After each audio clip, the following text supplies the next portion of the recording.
Muy bien, el poder de la oración en lo secreto. El poder de la oración en lo secreto. Si algo me impacta a mí cuando reviso la vida de Jesús, cuando leo los evangelios, cuando veo la manera en que Jesús vivía, a mí me impacta profundamente la vida privada de oración que Jesús tenía. Es decir, los momentos en que el Señor se apartaba para tener comunión con su Padre, ¿verdad? Donde estaba completamente a solas. Muchas veces vemos que Jesús se fue solo a un monte a orar, que se apartaba de sus discípulos de la multitud y se iba solo a orar. De hecho, por allá Lucas 6:12 nos dice que antes de él escoger a sus discípulos, se apartó a orar y oró toda la noche. Toda la noche se la pasó orando. ¿Cuántos han pasado? Toda la noche en oración. Increíble. Se apartó a orar y le dio el sol, salió el sol. Y él seguía, ¿qué? Orando. Claro, a nosotros nos sorprende, nos impacta y decimos, wow, Jesús oraba toda la noche. Yo me pongo a orar y oro 1 hora y ya estoy que acabo, oro 15 minutos o 20. ¿Cómo pudo Jesús orar toda la noche? Y yo creo que si no hubiese tenido que salir a hacer más cosas, el Señor hubiera podido seguir orando, pero él tenía que ir a escoger sus discípulos y empezar a trabajar en el ministerio que el Señor le había dado. Mire, hermano, nosotros nos sorprendemos porque nosotros no vemos la oración como Jesús la ve. Nosotros no vivimos la oración como Jesús la vivía. Nosotros no encontramos el deleite en la oración que Jesús encontraba. Para nosotros la oración no tiene el nivel de vitalidad que para él tenía. Jesús necesitaba orar. Para él era un deleite porque era estar con su Padre. Piensen esto, la segunda persona de la Trinidad que habitaba en la eternidad pasada con el Padre todo el tiempo.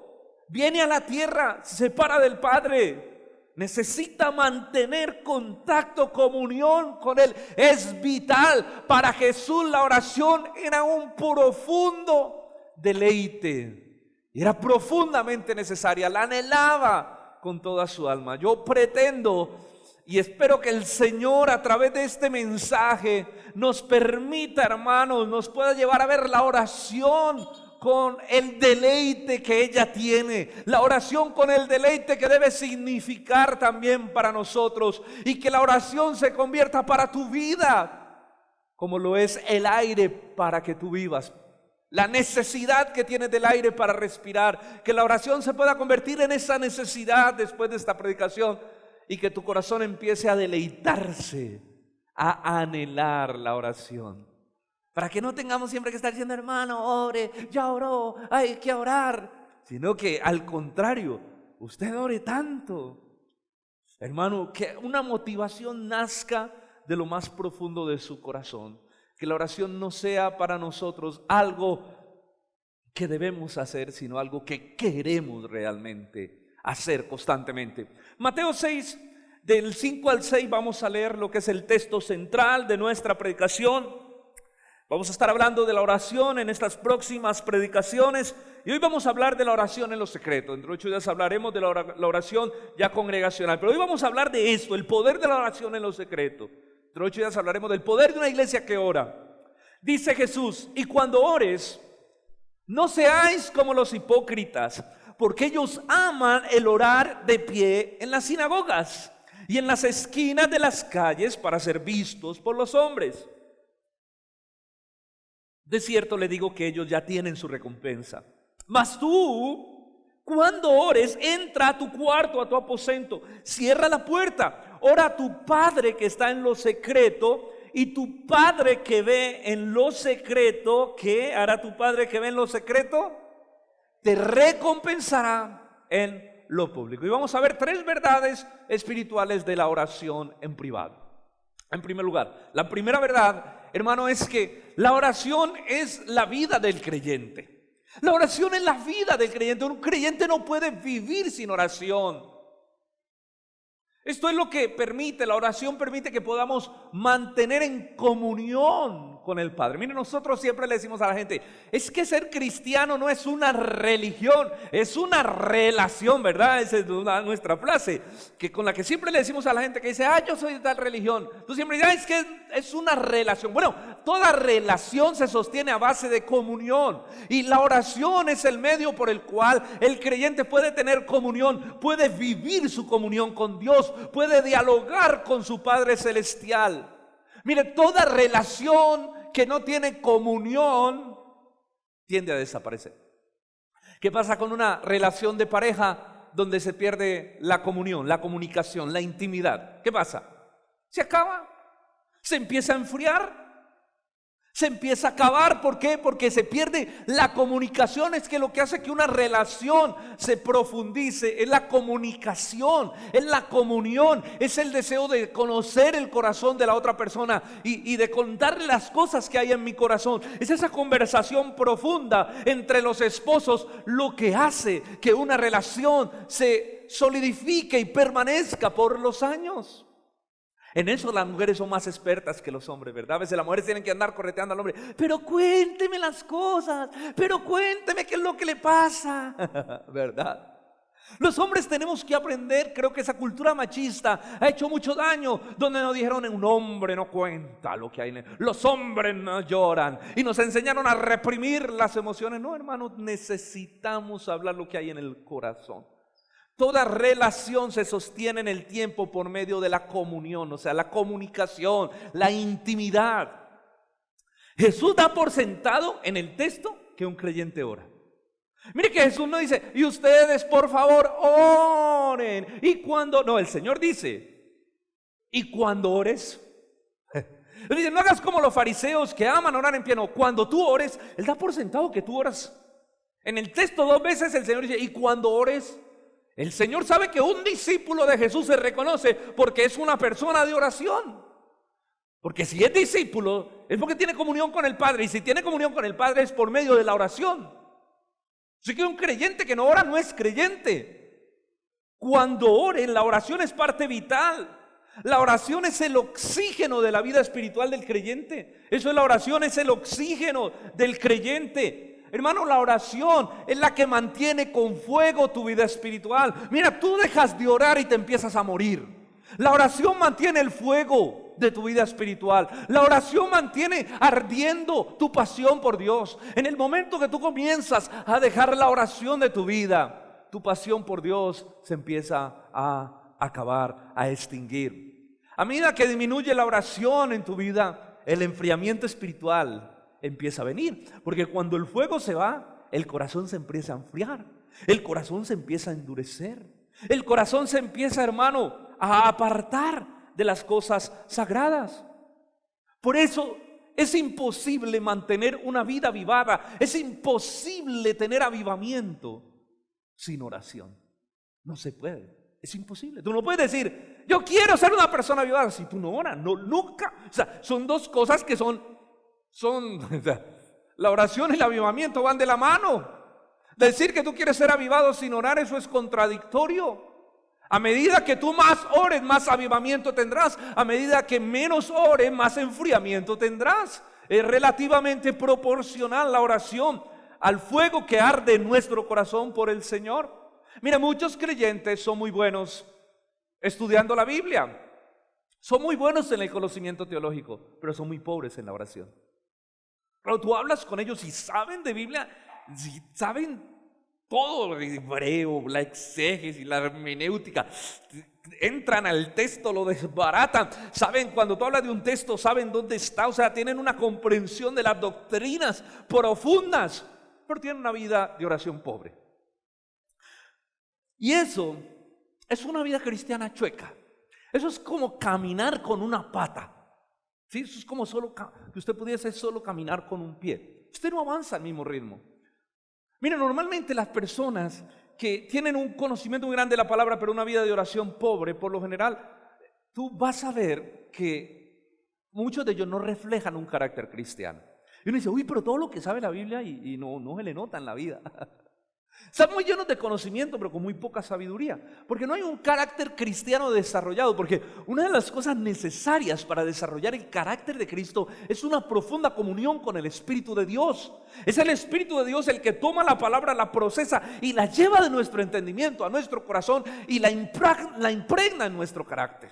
Así que sin oración no hay carácter, no hay fruto del Espíritu. Claro, es muy bueno conocer la palabra, necesitamos hacerlo. Pero también necesitamos tener una profunda vida de oración. Normalmente una persona que tiene mucho conocimiento y una vida de oración pobre tiende a ser arrogante espiritualmente. Tú te das cuenta porque, yo no voy a entrar a ese discipulado porque yo ya sé eso. Ese tema lo he estudiado tantos años. O tú le pones una conversación, no, yo de eso ya sé. No me vengas a hablar tú.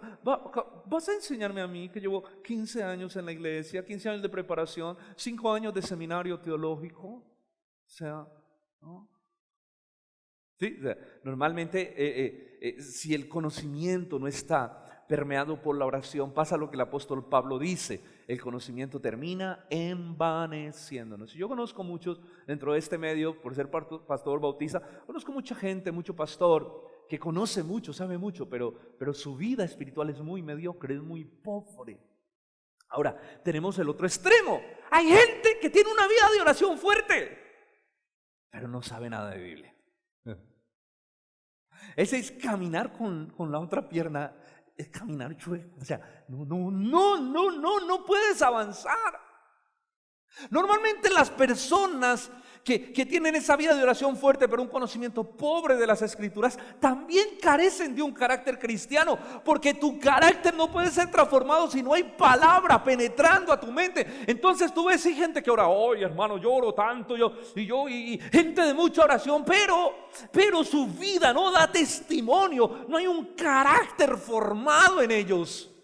Porque no hay palabra quebrantando el corazón, porque no hay palabra cimentando la vida, no hay palabra llevando al arrepentimiento, no hay palabra transformando las áreas de su vida y de su corazón.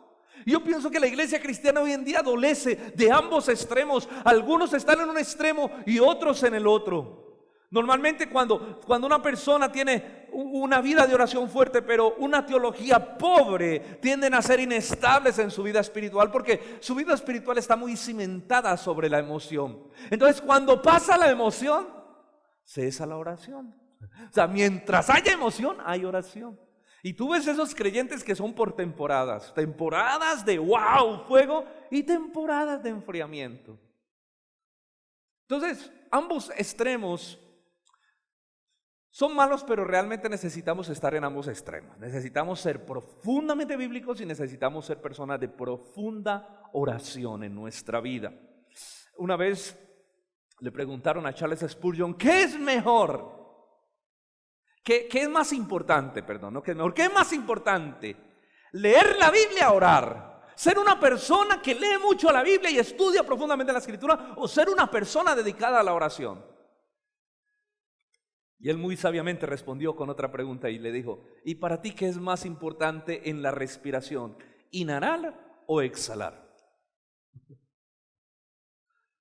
Es que es imposible separarlas. La lectura de la palabra, el estudio de la palabra es como la inhalación. Tú inhalas, tú recibes de Dios, tú te llenas de Dios. Y la oración es como la exhalación. Tú hablas con Dios. O sea, por medio de la oración, de la lectura de la palabra, el estudio, Dios te habla. Y por medio de la oración tú le hablas a Dios. Tú necesitas inhalar y exhalar. Trata de vivir sin alguna de las dos. No puedes. Trate usted de vivir sin inhalar, solo exhalando. Hagamos el intento. Solo exhale. A ver, el que dure más. El que se muera de última. No se puede, no es posible. Necesitamos las dos cosas. Y es que el avivamiento en una vida proviene de un corazón que ha sido quebrantado por la palabra de Dios, porque Dios ha hablado, porque Dios está trayendo convicción, porque Dios está trayendo carácter, porque Dios está trayendo santificación por medio de la palabra. Pero eso está llevando a ese creyente a una profunda vida de oración, a una profunda comunión con Dios, a una profunda comunión con Dios. O sea, la palabra, el conocimiento de la Biblia nos está llevando a una profunda comunión con Dios. Hermano, si eso no está en nuestra vida, si alguna de las dos cosas falta, nosotros no vamos a tener avivamiento. La necesitamos ambas para vivir una experiencia, una vida avivada. Ahora, ¿cómo construimos una vida de oración profunda?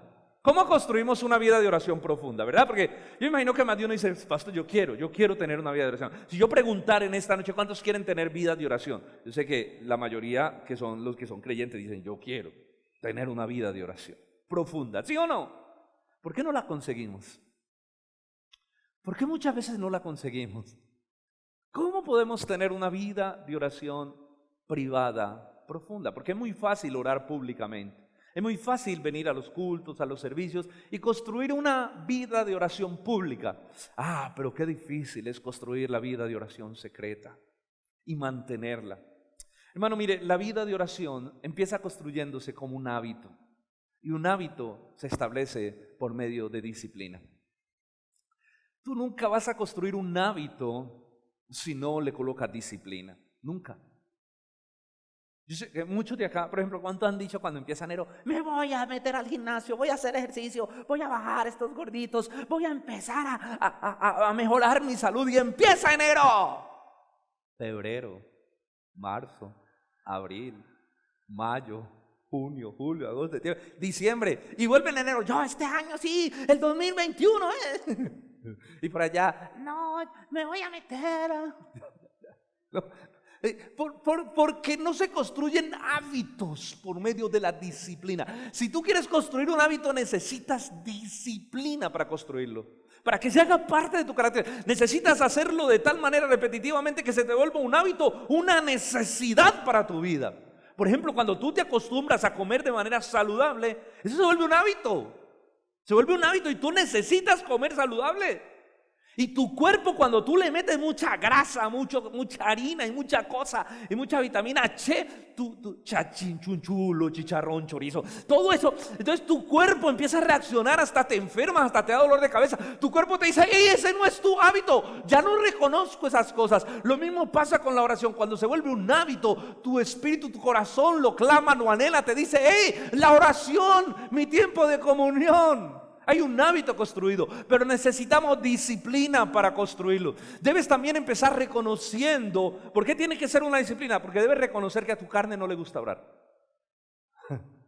Que no es una de las cosas más deliciosas para el que no está sumergido en el Espíritu. No es una de las cosas más deliciosas la oración. Debes entender que a tu carne no le gusta orar. ¿Recuerdan cuando Jesús llevó a los discípulos a orar? Que cuando vino los encontró, ¿qué? Durmiendo. Y les dijo, ay, por favor, 3 veces, velad y orad para que no entréis en tentación. La carne es débil, pero el espíritu siempre está dispuesto. La carne es débil, tu carne es débil. Tienes que crucificar tu carne. Tienes que pelear contra tu debilidad. Tienes que pelear contra tu naturaleza, tu tendencia a no orar. Tus ganas de no orar, tu tendencia a estar frío espiritualmente. Debes luchar contra eso. Ahora se te ha dado el Espíritu Santo si eres creyente. Dios ha puesto el Espíritu Santo en tu corazón. Y el Espíritu dice, nos anhela ¿qué? Celosamente, ¿verdad? Dice que el Espíritu intercede por nosotros. El Espíritu de Dios dentro de nosotros clama, Abba Padre. El Espíritu clama, Abba Padre. Hay algo dentro de ti. Entonces tú te encuentras, debe ser una disciplina porque tú te encuentras con una lucha interna. Hay 2 naturalezas batallando en la vida del creyente. La naturaleza de la carne diciendo, no ores, duerme otro poquito, no ores, vete pa' cine, no ores, no vayas al culto de oración. Mejor vete a la serie de Netflix. No ores, estás muy cansado, no ores. La naturaleza pecadora, el pecado diciéndote no ores. ¿Sí o no? Y el Espíritu clamando celosamente, ve a la presencia del Padre, ve a la presencia de Dios. Destina este tiempo, apague ese televisor, mira esa serie tan horrible, mira esa violencia, mira eso, eso no te edifica, ve a orar. ¿Y sabe quién gana? Al que usted más atención le preste, al que usted más dedicación le entregue, al que usted más complazca. Si usted le dice a la carne, uy, sí, no quiero orar, tengo tanto sueño, su carne le va a decir, sí, qué sueño. Y usted va a terminar durmiendo. Y apagando al Espíritu de Dios. Apagando al Espíritu de Dios.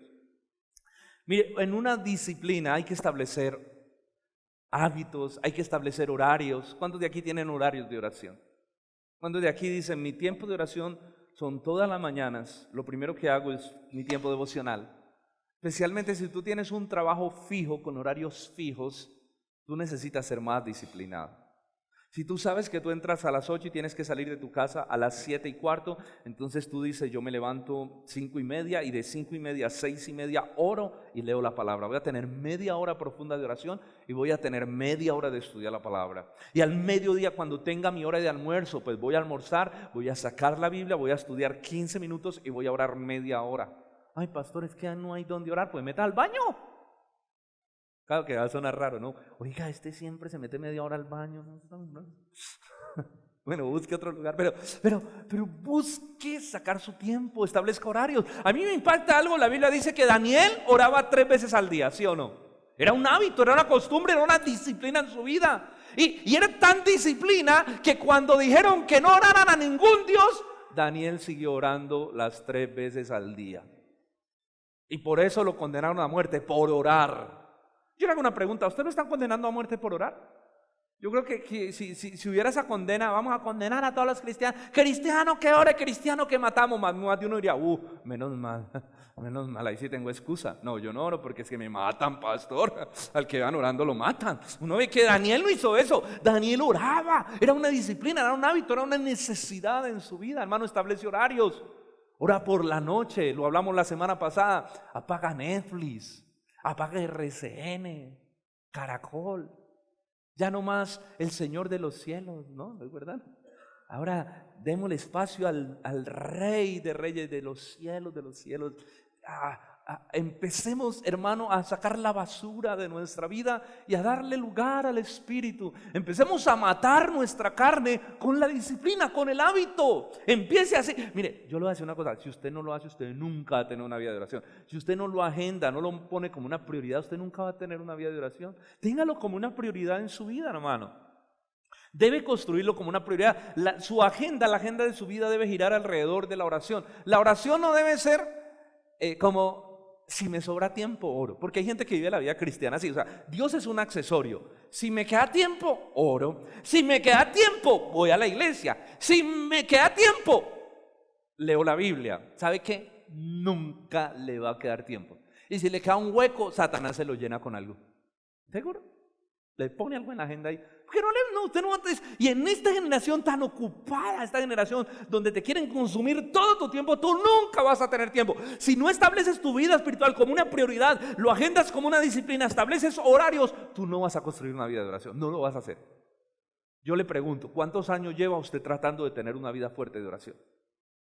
Tiene que cambiar los hábitos. Como lo dijimos hace 8 días, tiene que cambiar la dieta espiritual. Y cuando construya la vida de oración, debe sostenerla. Porque eso es parte de lo más difícil, sostenerla. Y no solo sostenerla, intensificarla. Pues que nosotros nos mandamos unos cuentos. Hoy oré como media hora, ya orado como mucho. Hoy oré media hora, eso es orar mucho. Yo estuve en el culto de oración 1 hora hoy, eso es orar mucho. Yo no sé quién nos ha vendido el cuento de que uno puede orar mucho. ¿Qué es mucho? ¿Qué es mucho? Yo te puedo decir, Jonathan Edward, esta gente de los grandes avivamientos oraban 8 horas diarias. Y yo no creo que ellos dijeran 8 horas, ya oré mucho. No creo que es mucho. Media hora es mucho. 15 minutos, 1 hora es mucho. Entonces, ¿qué es mucho, hermano? Que podamos sostenerla e intensificarla. Intensifique su vida de oración. Si usted ya la tiene, porque yo creo que ya hay hermanos que la tienen desarrollada, intensifíquela. Si usted ya ora 15 minutos, pues ore 20, ore 30, intensifíquela.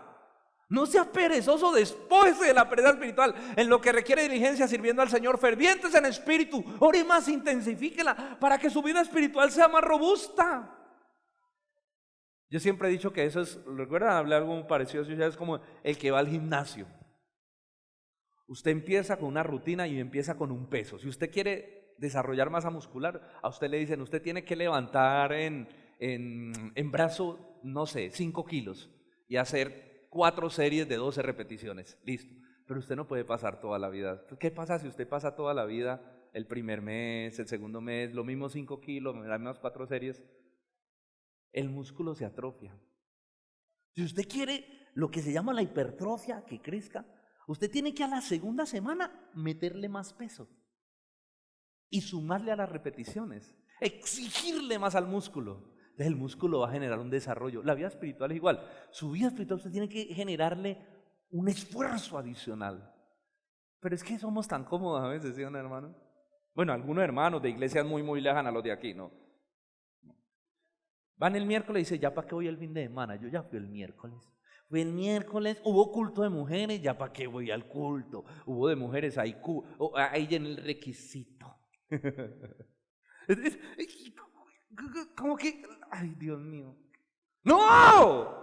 Coja al que está solo y sacúdalo y dígale, ¡no! No, ya no lo acuda. Hermanos, esto requiere diligencia, esto requiere ser fervientes en el Espíritu, esto requiere disciplina, esto requiere tiempo, esto requiere dedicación. Esto no es lo que nos sobra. Dios no merece la basura de nuestro tiempo. Dios merece el eje central de nuestra dedicación y de nuestro tiempo. Dios no es un Dios, un chup para recibir los residuos de nuestra vida, no. Si tú eres creyente, Dios debe estar en el centro de tu vida y tu vida debe girar alrededor de Dios. Todo en tu vida, llámese tiempo, llámese economía, llámese familia, todo debe girar para la gloria de Dios. Él debe ser el centro. Él debe recibir la gloria, toda la gloria, hermano. Sostengamos nuestra vida de oración. Y como iglesia necesitamos construir una vida de oración más profunda. Listo, tenemos los miércoles 1 hora de oración. 1 hora se llama el culto. Necesitamos profundizar en la oración. Yo creo que Dios nos está llamando. ¿Cuánto leyeron la imagencita que yo mandé con una historia, verdad? ¿Recuerdan de la iglesia del pastor Charles Spurgeon, reconocido como el príncipe de los predicadores? Una vez 2 jóvenes intrigados de una iglesia, porque esa iglesia crecía mucho, tenía tanta gente que los servicios no daban abasto, más de 20,000 personas se congregaban a escuchar la palabra del Señor y a orar. Hermano, la gente decía, ¿qué está pasando? Una vez 2 jóvenes se fueron a ver qué era lo que estaba pasando en esa iglesia. Querían conocer la iglesia, querían saber lo que estaba sucediendo y ver las instalaciones y ver la iglesia. Cuando llegaron temprano porque había que hacer fila para entrar a la iglesia. Y llegaron a hacer su fila cuando un anciano aparece, porque ellos llegaron muy temprano. Aparece un hombre maduro ya y les dice, jóvenes, yo veo que ustedes están muy inquietos por conocer la iglesia. ¿Me permiten? Yo les muestro la planta de calefacción. Los jóvenes como que no era de tanto interés conocer una planta de calefacción en la iglesia. ¿Para qué una planta? Venimos a ver el culto, venimos a ver qué es lo que pasa, cómo hacen las cosas acá, cómo predicas Charles Spurgeon, que es considerado el príncipe de los predicadores. ¿Por qué tanta gente se congrega? Y usted no va a mostrar la planta de calefacción. Ellos no dijeron eso, pero se miraron el uno al otro y dijeron, ok, vamos a conocer la planta de calefacción. Cuando el anciano o el Señor los lleva a un piso debajo de la iglesia a mostrar la planta de calefacción, abre las puertas y les dice, aquí, detrás de estas puertas, está la planta de calefacción de la iglesia. El secreto de este ministerio, el secreto de esta iglesia yace detrás de estas puertas. El secreto está en la planta de calefacción. Los jóvenes se miran intrigados el uno al otro y dicen, no puede ser. No esperamos otra cosa. Cuando el hombre le dice, ¿lo quieren conocer? Y ellos, claro. Cuando abre las puertas, más de 700 personas antes del culto estaban de rodillas orando y clamando por el servicio, orando por la predicación, orando por los nuevos, orando por los perdidos, orando porque Dios llevara a la gente a la iglesia, orando porque algo poderoso sucediera en el culto, orando porque la pereza y la frialdad espiritual nunca tocara la iglesia. Esos jóvenes quedaron sorprendidos, llorando después de ver el secreto de la iglesia, de que el secreto de la iglesia estaba en la planta de calefacción. Cuando yo envié la historia por WhatsApp a ustedes y la puse en las redes, yo puse el siguiente mensaje: necesitamos una planta de calefacción para la iglesia. Mire, hermano, yo le voy a ser honesto. A mí me carga cuando yo a veces vengo al culto y veo los hermanos, algunos tan fríos, Estamos en la alabanza y la adoración y algunos tienen su cuerpo aquí y su mente en la casa. Uno lo nota, lo percibe. Cuando uno nota, hermanos, que año tras año no maduran. Cuando uno ve gente viniendo a la iglesia, pero uno nota que hayan nacido de nuevo, que se conviertan, no ve gente inestable. Cuando uno ve gente que está dependiendo tanto de la llamadita para volver a la iglesia, eso le carga a un pastor y yo le digo, Señor, esta iglesia necesita una visitación. Esta iglesia necesita tu poder manifestado, convenciendo. Esa era mi oración hoy antes del culto, arrodillado allí durante el culto. Señor, trae un avivamiento. No quiero ver más eso en la iglesia. Esa frialdad, esa apatía en muchos hermanos, mucha gente. Pero eso no se va si no tenemos una planta de calefacción. Necesitamos una planta. Necesitamos que algunos de ustedes digan, yo quiero ser parte de la planta de calefacción. Yo quiero ser de los que oran por la iglesia. Yo quiero ser de los que oran por cada servicio. Yo quiero ser de los que oran por estos barrios, por esta ciudad, por esta nación. Yo quiero ser de los que dedican mi vida a la oración. Necesitamos orar. Eso tiene que empezar por los pastores y ya lo hemos hablado. Más oración. No es que no oremos, pero necesitamos más oración. Necesitamos meterle más fuego, más leña a la iglesia. Necesitamos ver. Yo creo que Dios va a hacer algo poderoso. Yo creo que Dios está levantando algo poderoso en la iglesia ahí. De verdad yo lo percibo del Señor y eso empieza con la oración. Cuando Dios quiere hacer algo en su pueblo, lo primero que hace es mover su pueblo a la oración. Hermano, Dios está haciendo algo poderoso y vamos a levantar un gran mover de oración en la iglesia. Yo estoy convencido de eso y vamos a trabajar este año enfocados en eso. Sí, nos hemos enfocado en partes elementales de la doctrina, de todo lo que necesitamos, que es parte del fundamento de la iglesia. Pero yo creo que este es un año de profundizar no solo en eso, sino que vamos a meterle leña al fuego. Vamos a hacer que arda y que el fuego se expanda. Necesitamos construir una planta de calefacción. Con los pastores estuvimos hablando de esto en la última reunión y tomamos algunas decisiones porque sentimos que Dios nos está moviendo hacia eso. ¿Qué decisiones hemos tomado para este año en adelante? Que cada culto va a empezar media hora antes, con oración. Las puertas van a estar abiertas media hora antes, para que usted venga y se arrodille a clamar. Yo quiero ver quiénes de verdad no dicen, sí, yo quiero ser parte de la planta, porque hay mucha gente que, por ejemplo, hay gente que dice, pero es que la iglesia no ora, pero es que a la iglesia le falta esto. Y cuando se abren estos espacios nunca aparecen.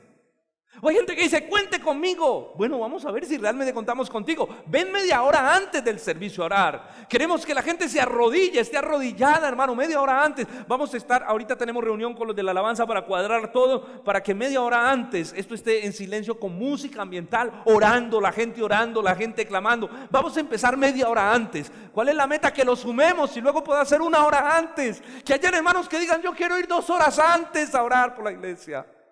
Pero vamos a orar cada culto media hora antes. Miércoles el culto empieza a las 7, desde las 6:30 vamos a estar orando, vamos a estar arrodillados, vamos a estar clamando al Señor, vamos a estar buscando el rostro de Dios. Y yo le aseguro que aquí va a pasar algo. Yo no sé qué, pero Dios va a hacer algo. Dios va a romper cosas y va a permitir que la iglesia pueda avivarse y ese avivamiento se expanda, el fuego se expanda. Porque si hay algo contagioso es el fuego de Dios. Sábados, el culto empieza a las 7, ya no va a empezar a las 7, 6:30, con oración. Ahora no va a haber alguien dirigiendo acá, vamos a tener música, usted va a venir, se va a arrodillar y usted va a empezar a clamar. ¿Por qué va a clamar, hermano? Espero que usted clame por las necesidades y peticiones en su casa. Usted va a venir a clamar por la iglesia, por los perdidos, por la predicación, por el culto, por los hermanos de la iglesia, por los que están fríos, por los que necesitan avivamiento. Por eso va a empezar a orar. Ese no va a ser tiempo de oraciones por peticiones, no va a ser un tiempo de pedir al Señor su presencia de manera poderosa sobre la iglesia, de pedir su presencia sobre cada creyente, de pedir la conversión de los hermanos, de las personas que no lo conocen, de clamar media hora antes. Los domingos el culto va a empezar a las 8:30 con oración. Media hora antes usted va a poder venir. Estamos ajustando todo. Además de eso, cada 2 meses vamos a tener una vigilia durante este año y la idea es sostenerlo. Vigilia de 7:30 a 11:30 de la noche. Una vigilia de alabanza, de oración, de palabra de adoración, oración, intensa oración. El primer viernes cada 2 meses. Va a ser así, cada 2 meses. Y cada 2 meses ayuno. Entonces vamos a intercalar vigilia un mes, ayuno el otro, vigilia un mes, ayuno el otro. ¿Sí? Los ayunos van a ser los domingos. en medio del servicio y vamos a cerrar con la cena del Señor. ¿Sí? Ayuno los domingos. Entonces, el pastor Andrés ahorita le va a informar cuáles son las fechas de la próxima vigilia con que vamos a iniciar. Sí, él le va a informar ahorita la fecha. Pero entonces vamos a meterlo con todos. ¿Cuántos van para esa?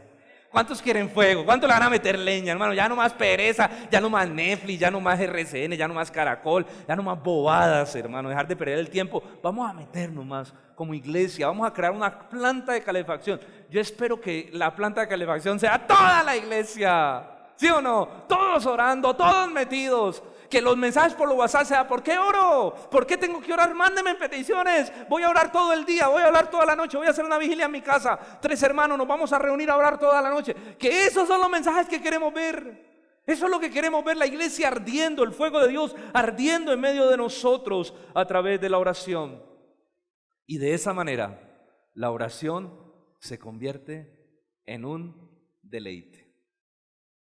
La oración debe pasar de la disciplina al deleite. ¿Y cómo pasa la oración de la disciplina al deleite? Cuando tú logras vencer tu propia naturaleza caída. Cuando tú logras vencer la oposición interna de tu pecado a la oración, a la espiritualidad, a la atención de la palabra. Cuando tú logras vencer la naturaleza caída por el poder del Espíritu Santo, hay un avivamiento que hace que la oración se convierta en un deleite. A medida que el Espíritu vence sobre la carne, la oración se convierte en un deleite. ¿Cómo convertimos la oración en un deleite? Cuando entendemos lo que realmente es la oración. Saben, hermanos, a veces tenemos un concepto tan errado, tan equivocado de la oración. Lo traemos desde que no éramos cristianos, desde la iglesia católica. Para muchos de nosotros, para muchas personas, la oración es un SOS. Oro cuando necesito algo. ¿Qué es orar? Orar es pedirle a Dios. ¿Sí o no? Para muchos la oración es ¿qué? Pedirle a Dios. Entonces oramos y vemos la oración como pedirle a Dios. Vamos a orar. ¿Y por qué vamos a orar? Para nosotros la oración se ha convertido en un pedir, en un auxilio, en un socorro. Y yo no digo que no, la oración necesita tener peticiones. Dios quiere que oremos por nuestras necesidades, Dios quiere que oremos, pero es que eso no es el todo de la oración. De hecho, eso no es lo más deleitable de la oración. Por eso muchos, cuando ya no tienen necesidades, ya no oran. ¿Usted no ha visto? Que hay gente que ora, no tiene trabajo y ora, ayuno, oración, viene a los cultos, discipulados, consiguió trabajo. Hasta el sol de hoy no lo he vuelto a ver. Hasta el sol de hoy yo no sé mañana. ¿Y qué puedo hacer? Oro por tu alma. No hay necesidades, no hay oración. ¿Por qué? Porque la oración es solamente... mire, nosotros somos tan pecadores, hermano, de verdad. Tenemos que reconocer que somos tan pecadores que convertimos algo tan sagrado y tan deleitoso, tan delicioso como lo es la oración, en algo tan egocéntrico, en algo tan frío y tan egoísta como simplemente orar por lo que nos produce bienestar o nuestras cosas o nosotros. Convertimos lo sagrado en algo tan egoísta. Mis hermanos, Jesús permitió que la oración fuera posible en otra dimensión. De hecho, ahorita vamos a hablar de eso. Jesús le parte el coco a los fariseos. Jesús establece un concepto de oración que para los judíos era como que, wow, ¿en serio? Jesús lleva la oración a otro nivel. Dice la Biblia que Él abrió, mire, ustedes recuerdan cuando Él murió, el templo se rasgó por la mitad. Lo que separaba el lugar santísimo del lugar santo se abrió. ¿Qué significa eso? Que ahora tenemos acceso, tenemos entrada y libertad para entrar en la presencia de Dios. Jesús abrió y convirtió el trono de justicia en trono de gracia. Ahora podemos entrar y encontrar deleite y hallar misericordia para el oportuno socorro. Jesús convirtió el trono de Dios en un lugar deleitable para sus hijos. Jesús lo que dijo fue, ahora pueden entrar, el que crea en mí puede entrar, ahí está abierto la presencia, ahí está el camino a la presencia del Padre, yo soy el camino, ustedes pueden entrar por mí, yo soy la puerta, ahora pueden entrar ¿a dónde? A la intimidad del Padre. Jesús abrió el camino, hay delicias a la diestra de Dios para siempre. Hermano, oremos para que la oración deje de ser una carga y se convierta en un deleite. Oremos para que la oración se convierta en nuestro mayor deleite. Una de las cosas por las que el ayuno existe es para enseñarnos que nuestro mayor deleite y satisfacción, nuestra comida más deliciosa, debe ser la presencia del Señor y la palabra del Señor. Debe ser eso. Segunda verdad, el Dios que ve y oye en lo privado. Mire, Jesús les introduce a los judíos un concepto de Dios que ellos no conocían. Un Dios que ve y que oye en lo privado. ¿Por qué? Porque toda la espiritualidad judía, especialmente los fariseos, la secta de los fariseos, era una vida espiritual o una religión construida para la vida pública, separada de la vida privada. Era totalmente construida para la vida pública y era separada de la vida privada. Por eso tanto pecado. Porque ellos eran muy buenos en su culto público, pero no tenían devoción privada. Estaba separado, estaba distanciado. Era una espiritualidad, una religión construida para la vida pública. Y Jesús dice: hey, un momentico, entra a tu cuarto, cierra la puerta y ora a tu Padre que ve en lo secreto. Jesús empieza a establecer un concepto de intimidad, de estar tan cerca del Señor. Mire, Jesús empieza en estos textos a hacer una fuerte crítica a la espiritualidad farisea, muy fuerte. Empieza a mostrar que los tres pilares en los cuales se centraba la vida o la espiritualidad judía, todos tres ellos los habían cimentado a base de hipocresía. La espiritualidad judía tenía tres pilares espirituales: la oración, la ofrenda o la limosna, la oración, la ofrenda y el ayuno. Eran los tres pilares de la espiritualidad cristiana. Y Jesús les demuestra cómo esos tres pilares estaban tan fundamentados en la hipocresía, estaban tan llenos de maldad e iniquidad, como ellos habían corrompido los pilares de la espiritualidad judía. Miren los versículos, por ejemplo, con el tema de la limosna o la ofrenda. Mateo 6, versículo 2. Miren: cuando ustedes den limosna, no hagan tocar trompeta delante de ustedes como lo hacen los hipócritas en las sinagogas y en las calles, hablando de los fariseos, tenaz, ¿no? Para ser alabados por los hombres. De cierto les digo que ellos ya tienen, ¿qué? Su recompensa. La oración. Volvamos a leer Mateo 6:5. Cuando ustedes oren, no sean como los hipócritas, porque ellos aman orar en pie en las sinagogas y en las esquinas de las calles para ser vistos por los hombres. De cierto les digo que ¿qué? Que ya tienen su recompensa. Ahora vamos con el ayuno. Versículo 16 del capítulo 6. Miren que es la misma conversación. Miren la confrontación tan tesa. Cuando ustedes ayunen, no seáis austeros como los hipócritas, los fariseos, porque ellos demudan su rostro para mostrar a los hombres que ayunan. De cierto les digo que ¿qué? Que ellos ya tienen ¿qué? Su recompensa. ¿Qué tienen? Jesús les dice: vea, coge al pueblo, reúne y diga: cuando ustedes vayan a dar ofrenda, no hagan como los fariseos, que hacen tocar trompeta. ¿Qué hacían los fariseos? Pues contrataban a alguien cuando iban a dar una limosna, traían a alguien que sonara la trompeta. Farapapá, fafá. Cuando la trompeta sonaba, es porque algo importante estaba por suceder. Entonces todo el pueblo sonó la trompeta, todos iban donde sonó la trompeta. Cuando llegaban donde sonó la trompeta, había un fariseo y un mendigo. Y el fariseo se encargaba de que todos lo vieran. Sacaba su plata, sus monedas, sus billetes, toca la trompeta más duro. ¡Farafafá, fafá! Se acercaba el mendigo. ¡Pra! Hacía que todos vieran lo que le había dado. Y todo el mundo decía: ¡ah! ¡Qué generoso! Y el fariseo decía: sí, soy muy generoso. Y eso lo hacía sentir también. Cuando un fariseo oraba, se paraba en la esquina. ¿Por qué en la esquina? Porque era donde se reunía toda la gente. Entonces estaba la gente ahí charlando y de pronto llegaba el fariseo y decía: ¡oh Dios! ¡Alabado Dios! ¡Exaltado Dios! Y oraba fuerte: gracias por este día. Gracias, Señor. Y todos lo miraban y todos decían: ¡wow! ¡Qué espiritual! Y él decía: sí, soy una persona de oración. Cuando el fariseo ayunaba, salía a la calle así, sin peinarse, así como se despierta uno así. Alguien dijo una vez: con el peinado talco. ¿Sabe cuál es el talco? Tal como se levanta, así. Y caminaba así, dijo. Y la gente lo veía y le decía: ¿qué? ¿Estás enfermo? Y él decía: no, estoy ayunando al Dios Todopoderoso. ¡Aleluya! Esa era la espiritualidad judía.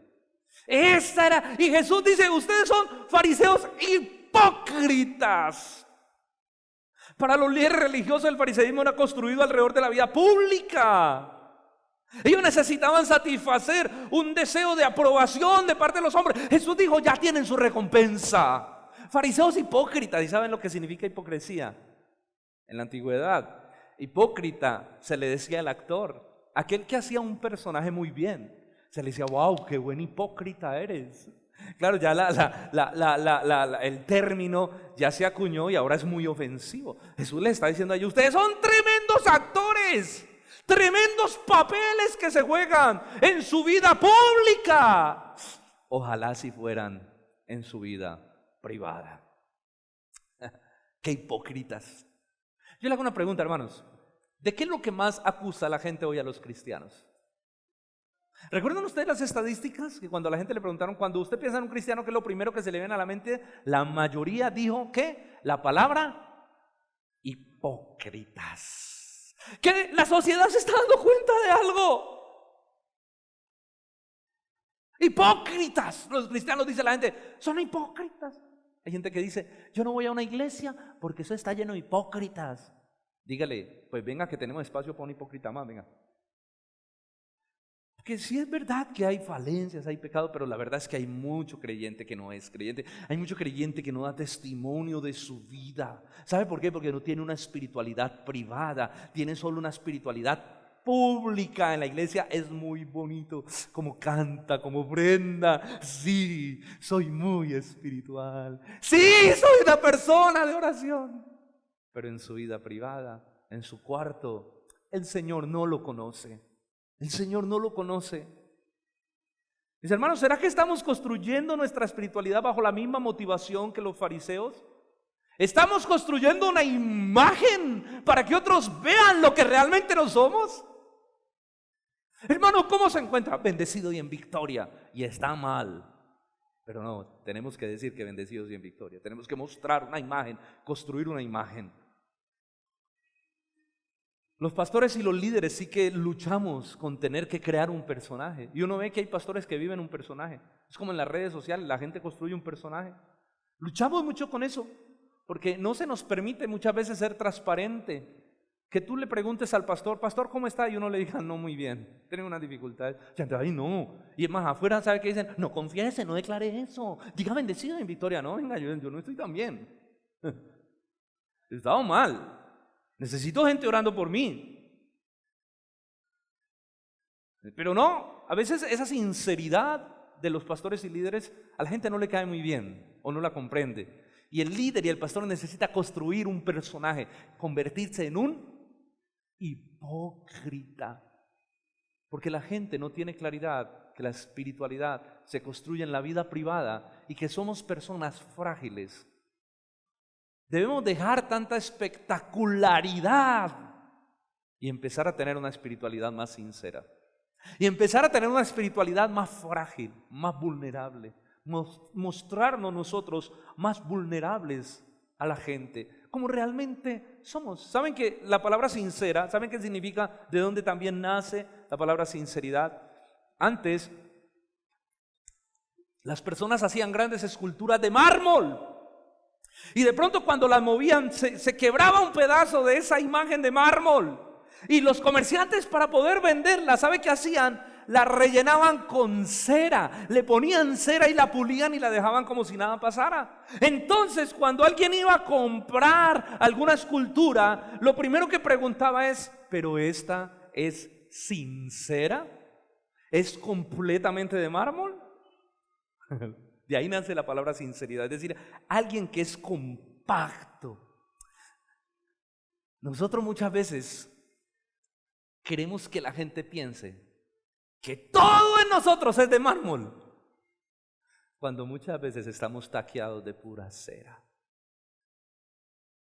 No, hermano, hay que ser sinceros, hay que tener una espiritualidad sincera, hay que tener una espiritualidad transparente. La peor actuación, me gusta algunas partes de la predicación de este segmento, lo tomé del pastor Alechán, voy a enviarles esa predicación. Él dice,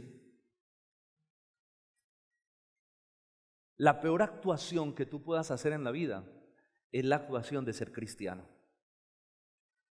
Ahora, te vas a ganar un Oscar. Algunos se van a ganar un Oscar porque actúan tan bien como creyentes que la gente se lo cree. Se van a ganar un Oscar, pero en el infierno. Mateo 7. Apartaos de mí, hacedores de maldad. Ustedes muy bien en la iglesia, en el culto público, oración. Muchos profetizaron en tu nombre, echaron demonios fuera, hablaron lenguas, hicieron un papel maravilloso, pero en el cuarto secreto nunca los conocí, nunca los vi en la intimidad. Apartados de mí al fuego eterno. Un Oscar para muchos, pero en el infierno. Debemos tener un culto público, pero ese culto público debe ser una extensión de nuestra devoción privada. Debemos adorar al Señor, eso es lo que enseña el pasaje. Debemos adorar al Señor, sí, públicamente sí, pero esa adoración debe ser una extensión de nuestra oración privada. Lo que pasa, hermano, en tu corazón en la iglesia depende de lo que viviste con Dios en tu cuarto. Así funcionan las cosas. Lo que pasa en la iglesia depende de lo que viviste con Dios en tu cuarto esta semana. Si tú estuviste en lo secreto, en el cuarto, orando, buscando al Señor, cuando llegas a la iglesia, tú percibes a Dios, tú escuchas la palabra y te penetra hasta el alma. Tú adoras con todas tus fuerzas porque estuviste en el secreto. Pero cuando no has estado en el secreto y llegas a la iglesia, todo es pesado. La música tan dura. Es que no hay otra alabanza mejorcita. Esa canción la repiten mucho. Otra vez la misma.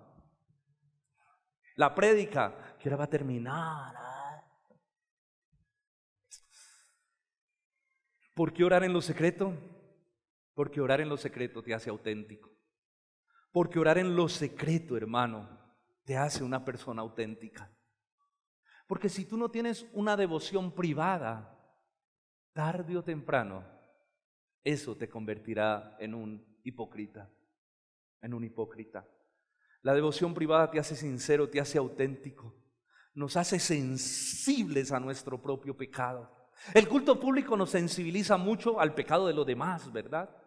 Pero la devoción privada nos hace sensibles a nuestro propio pecado, porque sabemos que no podemos esconder nada delante de Dios, porque su presencia manifiesta las fallas, nuestro corazón es afinado, empezamos a vivir una vida de profundo arrepentimiento. Y recuerden, sin arrepentimiento no hay avivamiento. Una vida privada de oración te hace sensible a tu pecado y te lleva a vivir una vida diaria de profundo arrepentimiento. Y ahí sí que va a venir el avivamiento sobre tu vida. Debemos orar en lo privado porque, hermanos, la oración privada fortalece nuestra relación con Dios. Y como lo decía ahorita, nos hace vulnerables. Mire, no hay nada más lindo que ver un creyente vulnerable. No hay nada más bonito que ver un creyente. A mí me encanta. Bueno, no quiero usar esa palabra. Me gusta mucho ver un predicador que es sincero, que es vulnerable, que se expone, que dice: yo también lucho con eso. ¿Saben por qué? Porque eso motiva a la iglesia, a aquellos que están avergonzados por su pecado, a confiar en la gracia de Dios, a depender de la gracia, a extender sus manos a la gracia del Señor. No hay nada más lindo que ver a alguien que es sincero y vulnerable, que no está actuando, sino que dice: la vida cristiana es una lucha, es una carrera. Yo también batallo como ustedes, pero vamos juntos a vencer, vamos juntos a la meta, vamos juntos a triunfar. La gracia del Señor hace que las personas quieran acercarse a Él. La gracia de Dios en nosotros impacta profundamente a las demás personas. Y por último, y con esto termino, el Dios que recompensa en lo público. Porque ¿cómo termina el texto? Jesús dice: y si oras a tu Padre que ve en lo secreto, tu Padre que ve en lo secreto te recompensará en público. Qué tremenda promesa que Jesús emite a todos aquellos que buscan a Dios en lo secreto. El Señor dice: tendrás una recompensa que todos la van a notar. No va a pasar desapercibida la recompensa que yo te voy a dar, que yo voy a darle a tu vida. ¿Y de qué manera Dios recompensa a alguien que tiene una vida privada, secreta de oración? Hermano, que en primer lugar, tu olor, voy a ponerlo así, va a usar un poco la mística espiritual. Tu olor, eso ¿qué le llamo yo olor? Porque Pablo dice que algunos tienen olor fragante, ¿verdad? Y algunos llevan olor de muerte. Y bueno, no tengo tiempo para explicar ese texto. Pero ese olor fragante de Dios, esa esencia de Dios, puede sentirse, puede verse en tu vida. A una persona que ora se le nota. Cuando alguien tiene una vida realmente de oración correcta, se le ve en su vida. La espiritualidad correcta se nota. Yo lo pongo como este ejemplo. Mire, ¿usted no le ha pasado que usted a veces conoce a alguien y de pronto usted se da cuenta lo que esa persona come mucho por el olor? No sé, por ejemplo. ¿Cuánto les ha pasado que hablan con alguien y dicen, uy, este que come pescado, come mariscos? ¿Por qué? Porque su cuerpo empieza a desprender ese olor. O el ajo, cuando una persona, yo no tengo muy buen olfato, pero yo eso a veces lo detecto. Una persona come mucho ajo en las comidas, el cuerpo empieza a transpirar, a emitir un olor. Pues mira, cuando alguien come de Dios, cuando alguien está en la intimidad, en el secreto, su olor es fragante. Hay un olor fragante, hay algo en él que es tan atractivo, hay algo que uno quisiera tener porque esa persona emite a Dios su carácter, muestra a Cristo su vida refleja a Dios.